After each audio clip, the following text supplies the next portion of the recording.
And now we are very pleased that JeremyCorbyn has come down to give us a few words.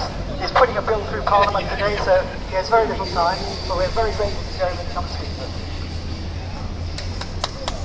Thanks very much. Thanks very much. Thanks everyone for being here today. This is kind of surreal.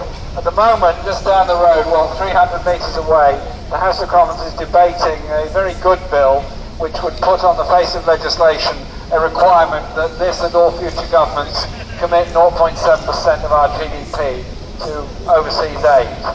We might have disagreements about the type, quality or content of overseas aid, but as a principle on that need for redistribute wealth, I'm sure we're all agreed.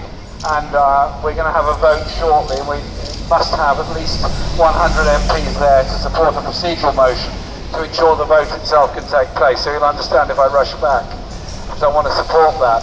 But the surreality of it is like a parallel universe. You come down here to the Department of Business, Innovation and Skills, and what do we find? An agenda which lays out the red carpet for global corporations to ride roughshod over national democratic decisions.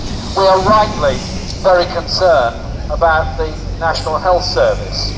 TTIP, Transatlantic Trade and Investment Partnership, is designed as a one-way street for privatisation, a one-way street for the worst aspects of mainly American labour law, environmental law and corporate governance to be imposed on Europe, which by and large has a higher level of social expenditure and much better levels of provision of public health and National Health Service care in the case of our country or other equivalents across Europe.